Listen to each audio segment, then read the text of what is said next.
भक्तगण उपस्थित छी सबके हम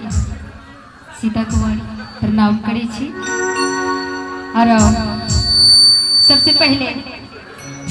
जगत जननी जगदम्बा के नाम ले अपने सब एक बार जयकारा लगाओ।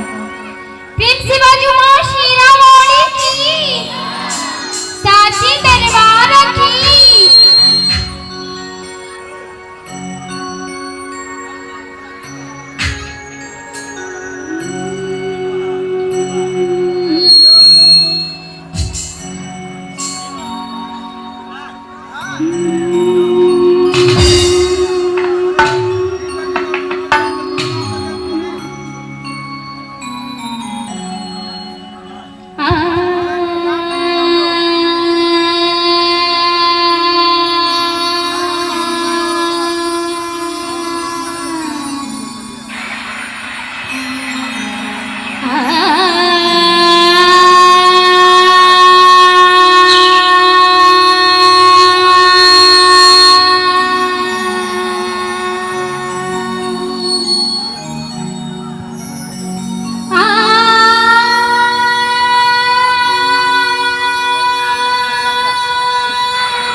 हाथ उठवे सब क्यों जितने भी भक्त जी सब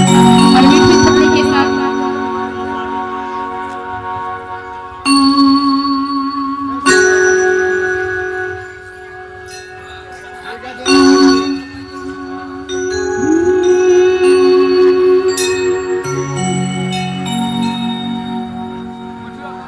मलिया के बेटवा मैया माला ले ठार है भैया है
कोई भी सच्चा मन से माता रानी के पूजा करे के लिए अपने से आयल छी सबके दोनों हाथ उठा के मिठू थपड़ी के साथ पूजा करे हमें तुकार काला जन के पूजा करे हमें तुकार काला जन के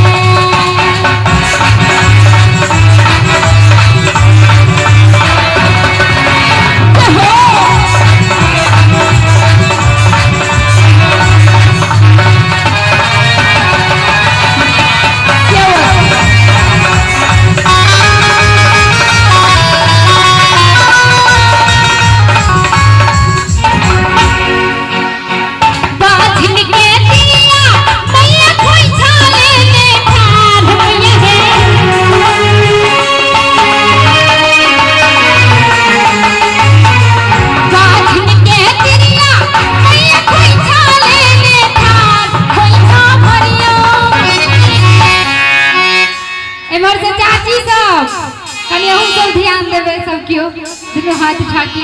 और एवरो से सबके बिछड़ी थपड़ी के साथ अखोई छा भरिया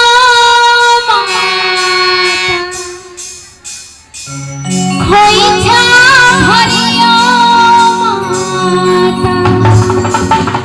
अजे जिनका जिनका नीक लागत हुआ वो सब के दोनों हाथ उठा के बिछड़ी थपड़ी के साथ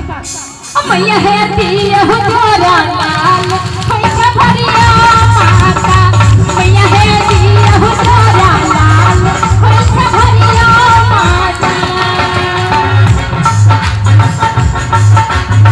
हो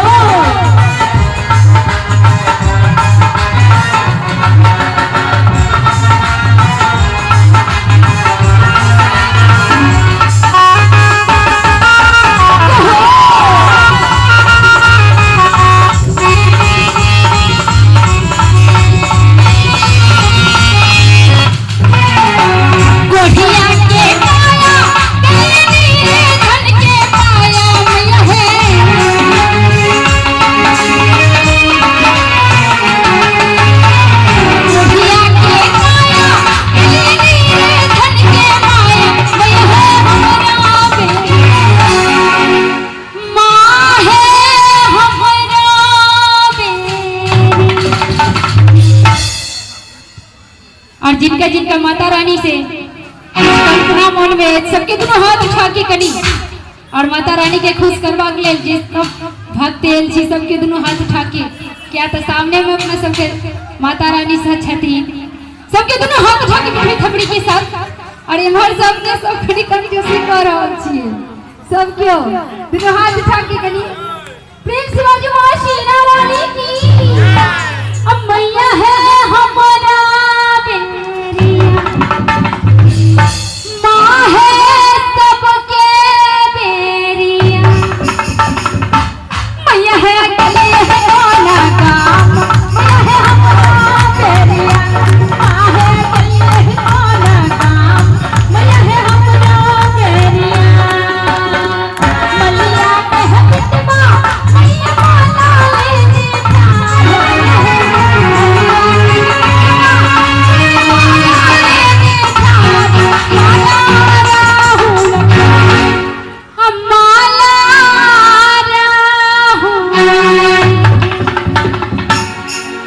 सबके दोनों हाथ उठा के प्रेम से बाजू मां शीला रानी की साची दरबार की